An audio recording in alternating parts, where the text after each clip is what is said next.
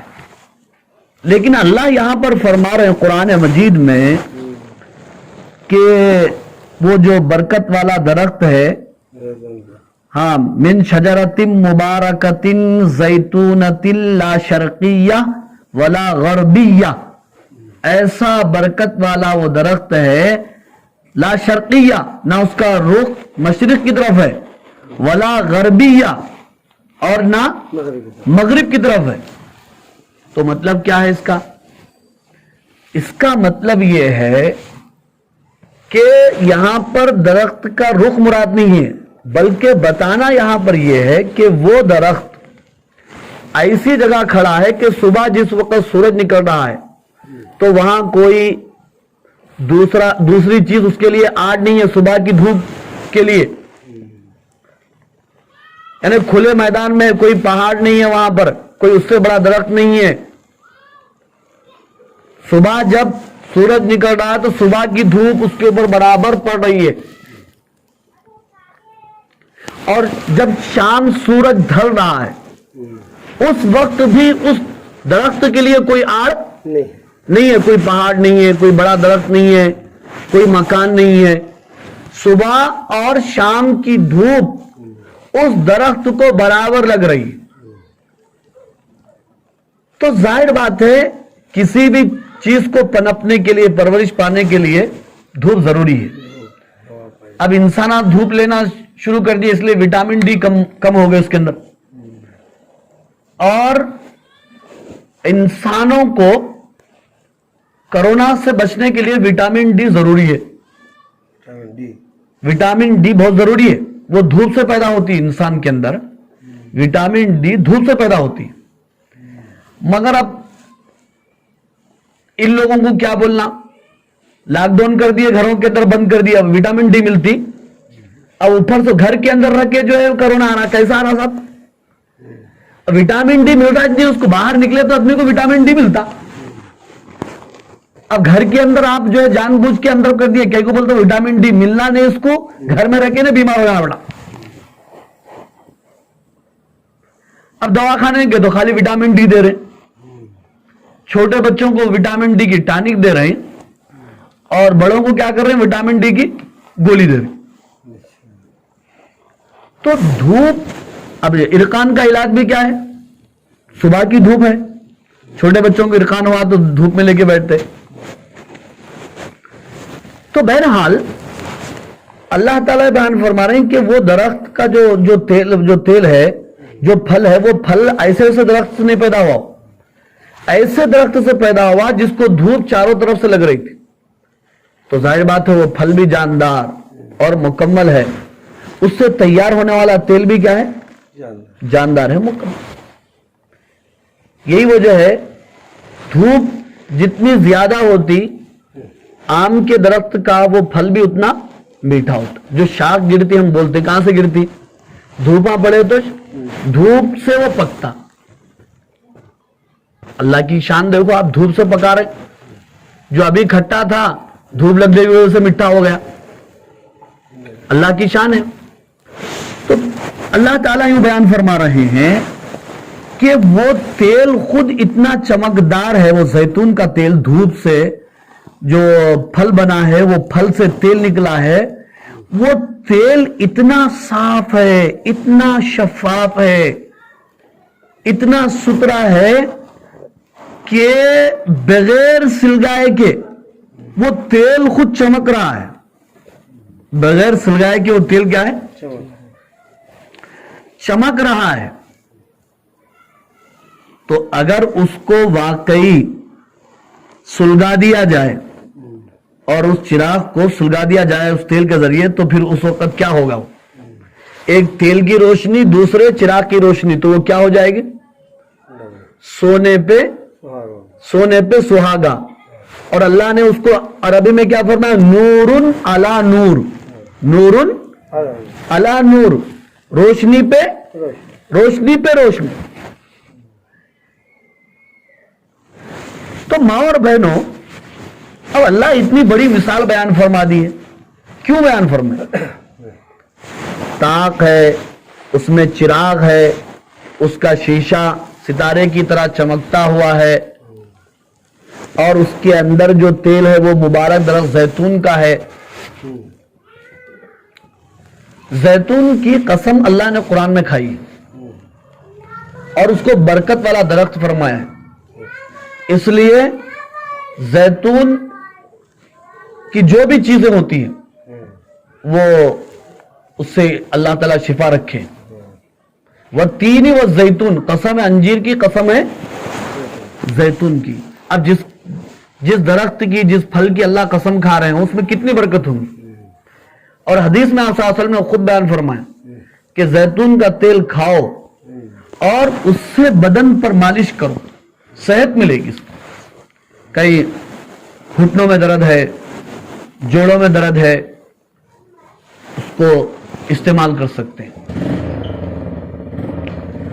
لیکن عقیدے کے ساتھ ہم اسے استعمال کریں گے تو انشاءاللہ ضرور بالضرور فائدہ ہوگا.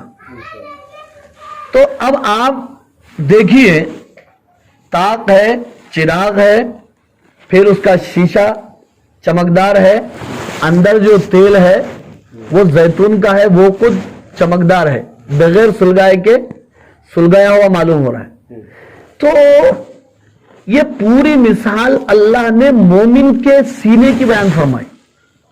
مومن کا سینہ طاق ہے, محراب ہے, اس میں جو چراغ ہے وہ کون سا ہے؟ دل ہے, دل ہے. اور اس دل کے اندر اتنی صلاحیت ہے زیتون کے تیل کی طرح, اس دل کے اندر عمل کرنے کی صلاحیت ہے, استعداد ہے اس کے اندر اتنی, اس مومن کے سینے میں. اب جب پہلے ہی سے مومن کا سینہ اتنا صاف ہے اور اتنا پاک ہے, اب اس میں کیا ہے سلگانے کے لیے, کیا استعمال کرنا ہے؟ بس ایمان کی چنگاری. جیسے ایمان کی چنگاری اس میں پڑ جائیں گی, ایمان کا چراغ اس کے اندر روشن ہو جائے گا.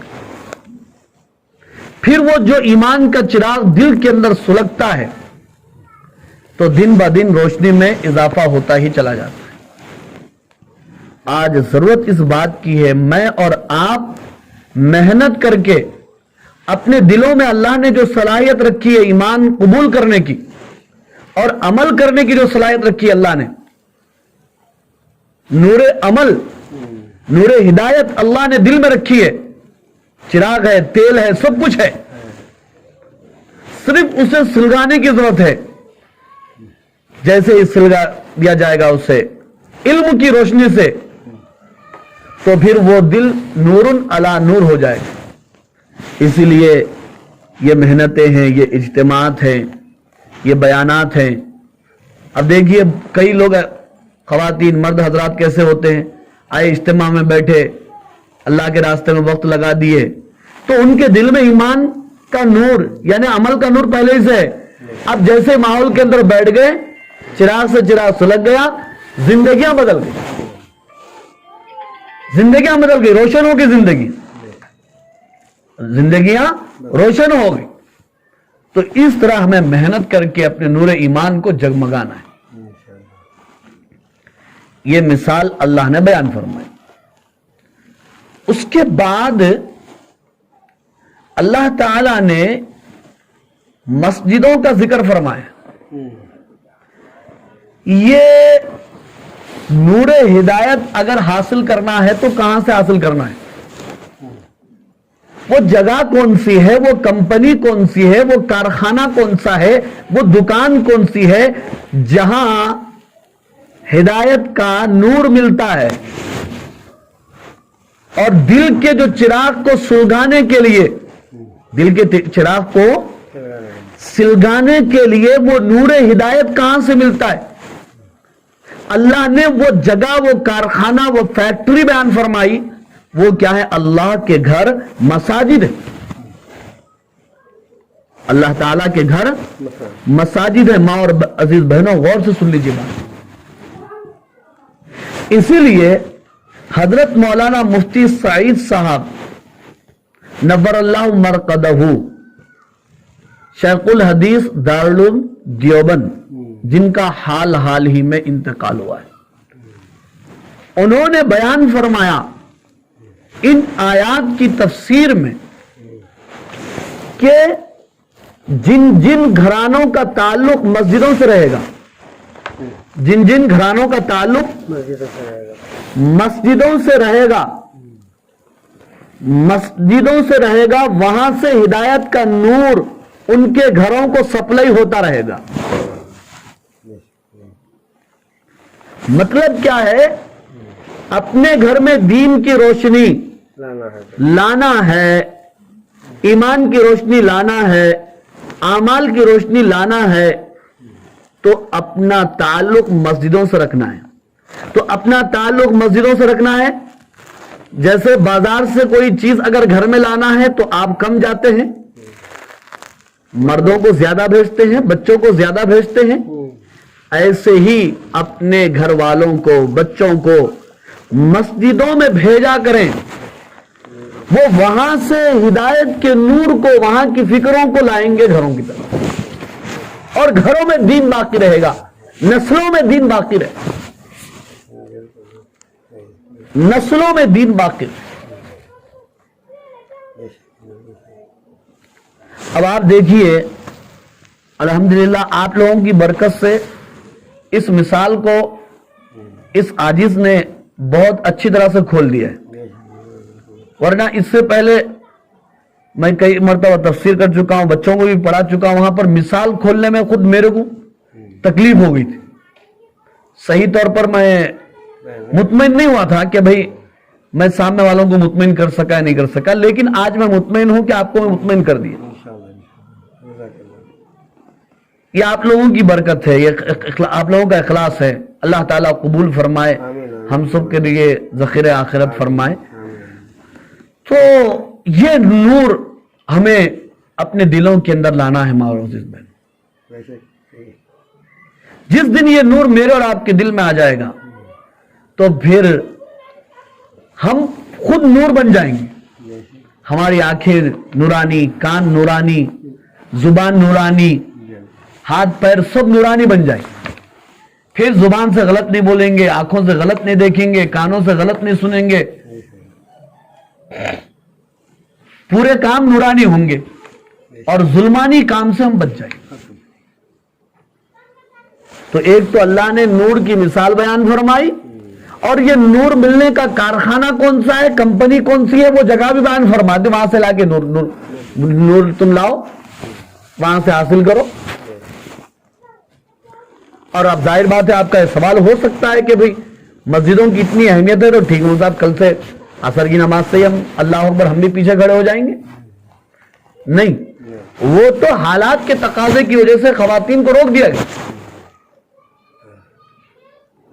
اور ابھی ایک آیت میں آپ دیکھیں گے کہ آیت سے خود ہمیں اشارہ مل رہا ہے کہ مسجدوں میں مردوں کو خاص طور پر آنے دیا جائے.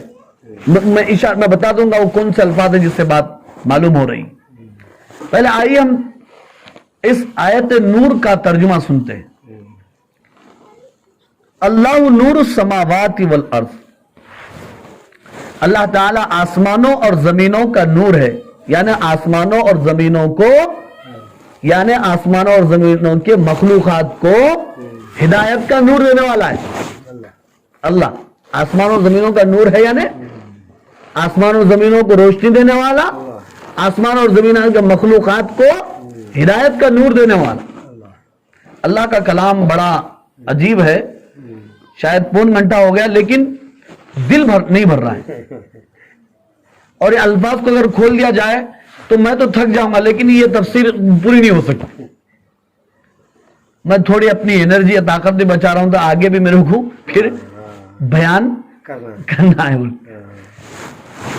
مثل نوری، اس کے نور کی مثال، کا مشکات جیسے تاقچہ، فیہا مصباح، اس تاقچے میں مصباح ہے، چراغ ہے. المصباح فی زجاجہ، وہ مصباح چراغ شیشے میں ہے، بتی شیشے میں.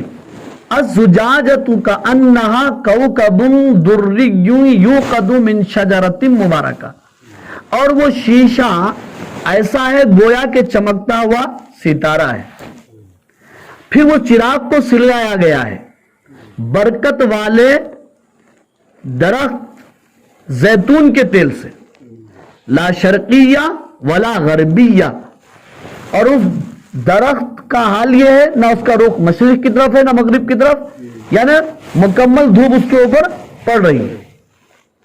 اور تیل اتنا صاف ہے، یکاد زیتھا یضیء ولو لم تمسسہ نار، قریب ہے کہ اس کا تیل خود روشن ہو اٹھے اگرچہ اس کو نہ سلگایا جائے. بغیر سلگائے کے بھی روشنی معلوم ہو رہی ہے اس کے اندر، اگر سلگا دیا جائے تو اس کو کیا حال ہوگا؟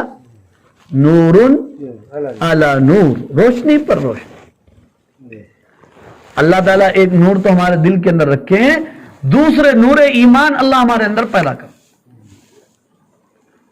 یہدی اللہ لنورہ من یشاء، اللہ تعالیٰ اپنے نور کی ہدایت دیتے ہیں جسے چاہتے. کوئی اس میں علم والا ہونا ضروری نہیں ہے، بغیر علم والے کو بھی اللہ نور ہدایت دے سکتے، لیکن علم والے کو اگر نور ہدایت مل جائے تو پھر وہ نور علی نور الگ ہوتا ہے. پھر اللہ یوں بیان فرماتے ہیں وَيَضْرِبُ اللَّهُ الْأَمْثَالُ لِلنَّاسِ، اللہ تعالی لوگوں کے لیے مثال بیان کر رہے ہیں، اپنے لیے نہیں، یہ مثال لوگوں کے لیے، ہمارے لیے بیان کر رہے ہیں. وَاللَّهُ بِكُلِّ شَيْءٍ عَلِيمٌ، اللہ ہر چیز کے جاننے والے ہیں. اسی میں سے مثالوں کا بھی علم اللہ کے پاس. یہ نور ہدایت ملتا کہاں سے، یہ روشن کہاں ہے؟ فی بیوتن، ان گھروں میں، اللہ تعالیٰ کے ان گھروں میں، اذن اللہ ان ترفع، جن گھروں کے بارے میں اللہ نے حکم دیا ہے، ان ترفع، ان گھروں کو بلند کیا جائے، ترفع بلند کیا جائے. تھوڑی اس کی تفصیل بھی آپ کے سامنے میں رکھ دوں.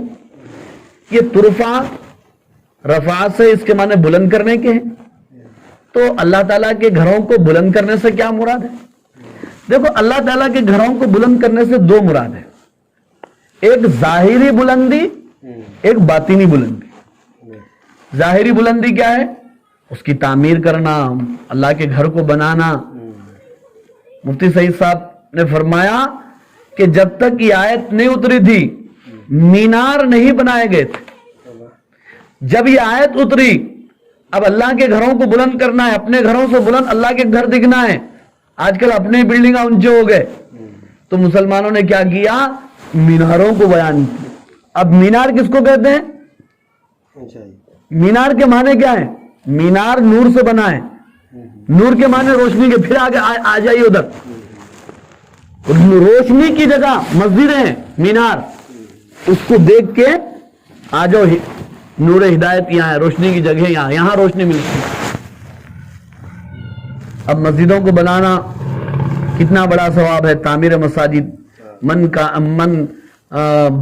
بنا للہ بیتن بن اللہ لہو بیتن فی الجنہ او کما قال. جو اللہ کو راضی کرنے کے لیے اللہ کا گھر بناتا ہے, اللہ اس کے لیے جنت میں ایک محل بناتا ہے. تو ہمارے ارادے ہونا چاہیے, مسجدوں کے بنانے کے بھی ارادے ہونا چاہیے, ہمارے لیے ثواب جاریہ ہے. تو ایک تو ظاہری بلندی مراد ہے, دوسرے باطنی یہ ہے کہ مسجدوں کو آباد کیا جائے, نمازوں سے آباد کیا جائے, اذانوں سے بلند کیا جائے, ذکر سے بلند کیا جائے, دین کی فکروں سے بلند کیا جائے. ماں اور عزیز بہنوں, آپ گھر کی چار دیواری میں رہتے ہیں تو آپ یہ کام نہیں کر سکتے, یہ مت سمجھیے. آپ چار دیواری میں رہ کے سب کچھ کر سکتے ہیں آپ, اور کر رہے ہیں آپ. باہر کیا ہو رہا سو ہم لوگوں کو نہیں معلوم ہوتا, آپ لوگوں کو پہلے معلوم ہوتا. ہم باہر آتے ہیں تو کیا کیا ہو رہا محلے میں آپ لوگوں سے معلوم ہوتا. مطلب آپ لوگوں کے اوپر نکتہ چینی نہیں بولنے کا مطلب یہ ہے کہ آپ گھر کے ملکہ ہیں, گھر میں آپ کی رائے مانی جاتی ہے, آپ کا مشورہ مانا جاتا ہے, تو ایسے مسجدوں کے آباد کرنے کی فکریں کرنا چاہیے. تو آپ دیکھیے فرمایا فی بیوت اذن اللہ ان ترفع, یہ نور ہدایت کہاں ملتا ہے؟ ان گھروں میں جن گھروں کو اللہ نے بلند کرنے کا حکم دیا. ان ترفع ویذکر فی اسمہ, جن گھروں میں اللہ کا نام لیا جائے. یسبح لہ فیہا بالغدو والآصال, ان گھروں میں اللہ کی تسبیح کرتے ہیں. ان گھروں میں اللہ تعالی کی تسبیح کرتے ہیں. بالغدو والآصال, غدو صبح, والآصال اور شام. صبح میں پوری 4 نمازیں آ گئی. ہم صبح بولے تو کب سمجھتے ہیں؟ سورج نکل کے 10 بجے تو صبح سمجھتے. عربی میں صبح وہ نہیں ہے, فجر کی صبح سے لے کے عشاء تک تقریباً جو ہے مغرب تک کا وقت صبح میں داخل ہے. اب شام میں جو ہے مغرب عشاء یا عشاء اور فجر داخل, یا تہجد کا وقت داخل ہے.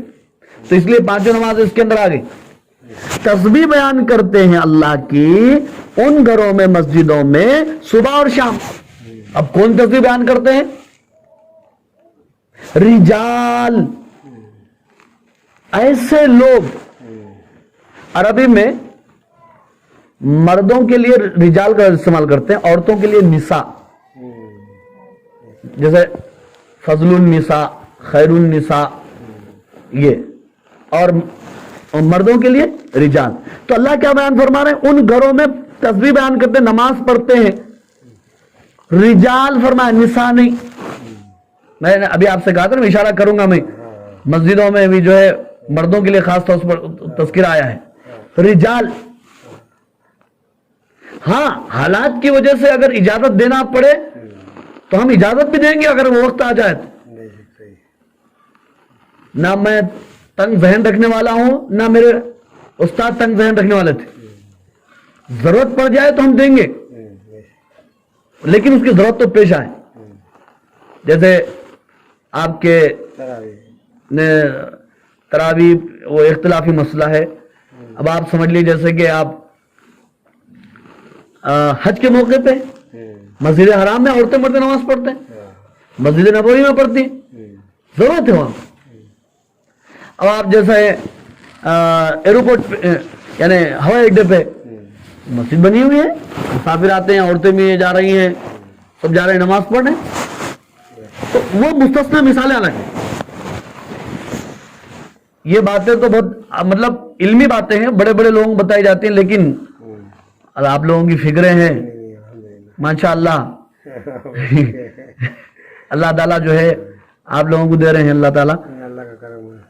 تو فرمایا رجال لا تلہیہم تجارہ, ایسے لوگ اللہ کی تسبیح بیان کرتے ہیں ان گھروں میں کہ ان لوگوں کو تجارت غفلت میں نہیں ڈالتی. ولا بیع, اور نہ بیچنا. تجارت میں خریدنا بیچنا دو بھی آتا, پہلے اللہ تجارت بولے پھر اس کے بعد بیچنا ان کو غفلت میں ڈال بول رہے. اس لیے کہ بیچنے والے اگر بیچنا بند کر دے تو خریدنے والے کیا کہیں گے صاحب؟ تو اذان ہوتے ہی پہلے بیچنے والے بند کر دینا, تو خریدنے والے بھی سیدھا کہاں چلے جاتے؟ مسجد کو چلے جاتے. ارے بھائی مارکیٹ بند ہے کیا آنا بول کے مسجدوں میں چلے جاتے. اللہ کی یاد سے ان کو غافل نہیں کرتے. تجارت کاروبار سب نماز وہ غفلت میں نہیں ڈالتے ان کو اللہ کی یاد سے. صحابہ تفسیر میں لکھا ہے 2 صحابہ ایسے تھے خاص طور پر, ایک لوہار تھے اور دوسرے تاجر تھے. اذان ہوتے ہی ہاتھ میں پڑ لاتے سیدھا اٹھا کے پھینک دیتے تھے, اور دوسرے صحابی ہتھوڑا ان کا اٹھا ہوا ہے تو نیچے ہی ڈالتے تھے, اذان ہوتی ویسے ہی پھینک دیتے. اور ہمارا حال کیا ہے؟ پڑھیں گے مگر میں عصر بھی گئی, مگر میں مغرب بھی گئی, مگر میں عشاء تو پڑھے نہیں پڑھے, خالی اگر مگر میں نماز چل جانے. اللہ معاف. تو ان کو تجارت خرید و فروخت اللہ کی یاد سے, اقام الصلاۃ نماز کو قائم کرنے سے, و ایتاء الزکاۃ زکات دینے سے غافل نہیں کرتی.